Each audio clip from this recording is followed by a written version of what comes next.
Hoje o nosso bate-papo é com o professor Fogaça, ele é presidente da Fundação de Educação, Artes e Cultura, a Fundac. Tudo bem, professor? Tudo bem, Aline. Professor, eu queria que o senhor contasse um pouquinho da sua trajetória até chegar à fundação, né, à presidência da fundação. Eu vim para Minas Gerais, né, eu sou do estado do Rio de Janeiro, depois de terminar um curso de filosofia na Universidade Católica de Petrópolis, eu vim fazer letras na Universidade Federal de Minas Gerais. E logo depois de terminado o curso de letras, eu fui aprovado para o mestrado em filosofia na Universidade Federal também de Minas Gerais e fui convidado por colega para ingressar no quadro docente da então FAF, né, saudosa FAF BH. E tive a oportunidade de lecionar para pessoas dos mais diversos segmentos da sociedade hoje. E de lá para cá, trabalhando e, naturalmente, tendo contato com o sindicato, eu fui convidado para integrar a diretoria do Sindicato dos Professores. E fiquei no Sindicato dos Professores da rede particular, o Simpro-MG, durante 20 anos. Né? E também por causa disso, por causa de uma dada circunstância do momento, em 2004, na Fundação, eu fui integrado no quadro diretor, né, que é chamado Conselho Curador da Fundação, e posteriormente fui galgado ao cargo de diretor executivo e hoje presidente. Quantos anos tem a fundação e quais são os projetos dela na área de educação? A Fundação ela foi criada em 1964 e exatamente para atender um processo social de inclusão social, porque havia PUC e o FMG, mas não havia cursos noturnos. Então, um grupo de professores idealistas que tinham uma grande liderança, né, no magistério de Minas Gerais, esse grupo criou em 1964 a Fundação, então Fundação Cultural de Belo Horizonte, com o objetivo de atender esses alunos operários que poderiam, então, estudar em cursos noturnos. Né?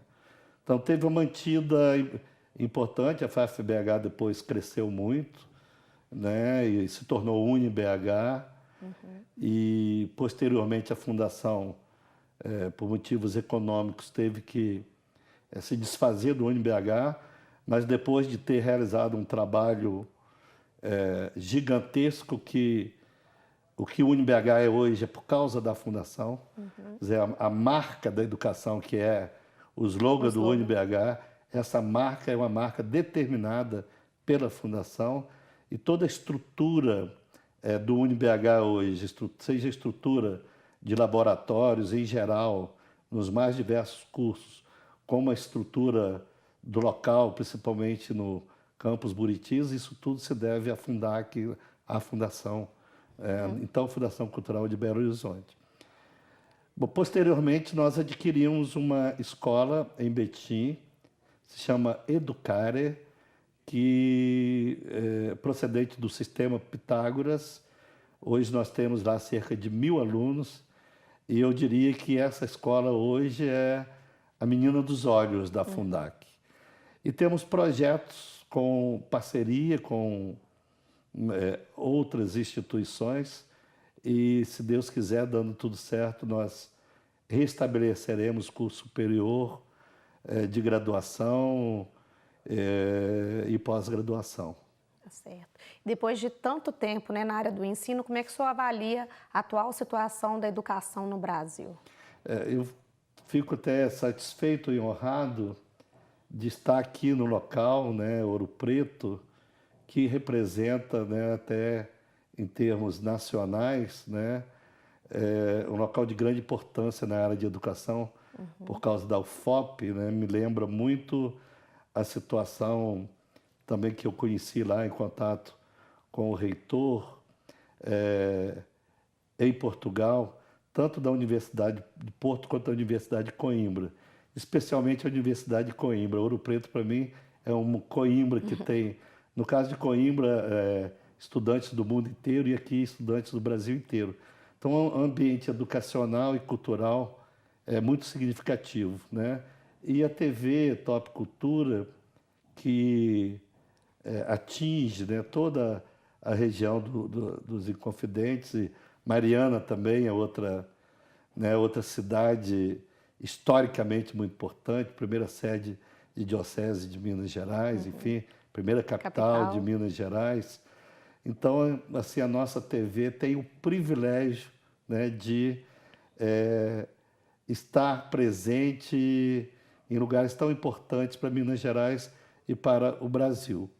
Então, a educação hoje, no Brasil, eu não digo só hoje, mas desde muito tempo, principalmente a educação pública, precisa de uma injeção de qualidade. E quando se fala em qualidade de educação, é qualificação de professores, né?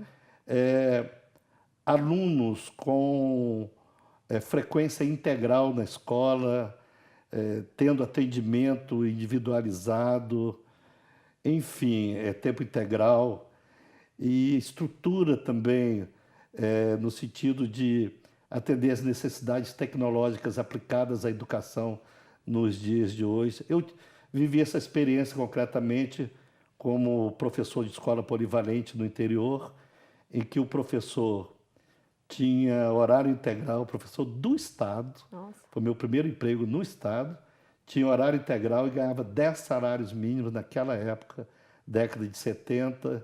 Então, a escola polivalente era uma escola que podia competir com qualquer escola particular e realmente ainda superava. Quer dizer, eu acho que deve-se desenvolver um projeto piloto da educação. Claro que não há verba para atingir todas as regiões, nem de Minas Gerais, nem do Brasil, mas um projeto piloto que poderia paulatinamente se estendendo e com investimento, né, específico, né, na área, principalmente para a qualificação do professor. Agora, a qualificação do professor tem que se dar concomitantemente com o aumento do salário. Né? Quer dizer, o professor, no meu tempo, ganhava 10 salários mínimos, mas para passar naquele concurso, né, para receber esse salário, já exigia dele de uma qualificação especial para esse fim, né, digamos assim. Então, por que as escolas particulares pagam muito mais do que o Estado, do que a Prefeitura, e exige, né, maior qualificação do professor e se preocupa constantemente com cursos, né, aprimoramento, né? de aprimoramento do professor o tempo todo, enfim. Né? Me lembro no passado, né, em Minas Gerais, já houve governos e Secretaria de Educação de Estado de Educação que contratavam as faculdades para esse aperfeiçoamento constante dos professores. E a situação hoje dos professores, né? O senhor foi muito tempo diretor de sindicato dos professores da rede particular, da rede pública. Como é que o senhor vê a situação atual aqui em Minas? O salário está muito defasado em relação a outros estados, os professores estão desmotivados. O que está acontecendo aqui no estado? Especialmente no estado de Minas, não vou falar do estado do Rio de Janeiro, porque o estado do Rio de Janeiro é uma situação especial do ponto de vista do caos que se vive lá. Mas em Minas Gerais, depois, né, com o último governo que entrou, infelizmente, não vou entrar nas causas que provocou isso, né, mas o salário dos professores, e que pese a aprovação do piso salarial, é um dos salários mais baixos do Brasil e os professores estão recebendo de maneira parcelada. Quer dizer, isso traz um desestímulo tremendo, sabe? Agora, Aline, eu penso também que a mudança da situação na escola, eu fui diretor de escola estadual, então o diretor, os professores tinham o respeito dos alunos de uma maneira tal que a disciplina que era exigida era uma disciplina que se conseguia não com muita dificuldade por causa desse respeito, né?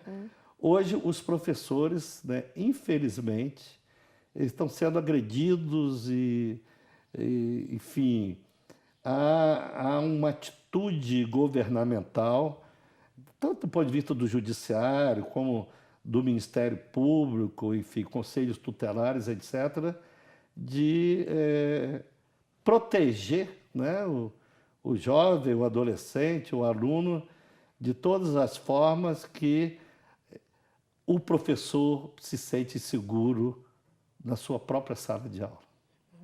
Como mudar esse cenário? Quer dizer, eu acho que esse cenário tem que ser mudado através de um trabalho, né, muito sério e eficiente na mudança de mentalidade, né? Mudança de mentalidade principalmente das famílias. Quer dizer, a família tem que assumir, não é, a responsabilidade da educação dos filhos em parceria com a escola. E não jogar o filho para lá, para a escola, e dizer que a escola tem que fazer tudo, e quando acontece alguma coisa na escola, culpa professores, culpa os diretores da escola, enfim. Então, é um trabalho diuturno de mudança de mentalidade. Isso me faz pensar, Aline, na questão, né, do que aconteceu na Finlândia, né? A Finlândia, até a década de 70, apesar de ser um país europeu, era um país atrasado, né? A Finlândia resolveu investir em educação, mas investir como? Não é investir com dinheiro, não. O povo investir em educação, investir no sentido de se unir, pais, professores, alunos, governo, todo mundo, e produzir uma educação de qualidade. Então, hoje a Finlândia é considerada o país de melhor educação no mundo, por causa disso, e é um dos países onde o salário do professor é dos maiores do mundo. O senhor acha que existe uma maneira da gente fazer isso aqui no Brasil? Como a gente chega a esse ponto? Tem que haver um movimento de resistência muito grande. Eu tiro pela minha situação como diretor. Olha o que eu fiz como diretor e tive problemas. Eu resolvi, sem perguntar à Secretaria de Estado da Educação, paralisar a escola durante uma semana. E convidei professores de universidades para darem curso de aperfeiçoamento na nossa escola da época, gratuitamente. Eles foram com prazer fazer isso, e nossos professores tiveram, né, uma semana de aperfeiçoamento gratuitamente e ficaram muito satisfeitos com o espaço que foi construído naquele período, com a participação deles, com os professores, né, chamados, né, como voluntários a trabalhar lá. E houve uma represália muito grande da Secretaria de Educação por ter feito isso, porque se eu fosse pedir licença à Secretaria para paralisar uma semana, eu não conseguiria. Então, é um trabalho de resistência. Aí tem que haver a participação dos pais, né? Eu fazia reunião de pais, como era lá na Avenida Portugal, na Pampulha. Na época tinha período que tinha circo.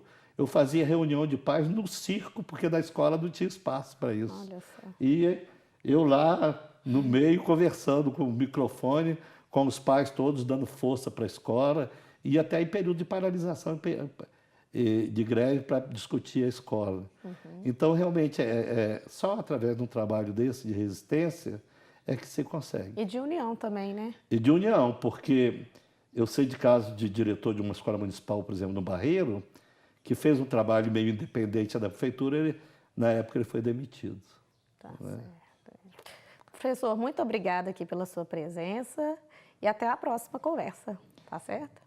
Tá por nada, e eu que agradeço, né, esse espaço, né, concedido para falar numa região, né, tão importante para a educação e para a cultura, não só no âmbito de Minas Gerais, no âmbito do Brasil e, por que não dizer, no âmbito do mundo. Muito obrigada. Obrigado a vocês. Semana que vem a gente volta com mais uma entrevista. Até lá!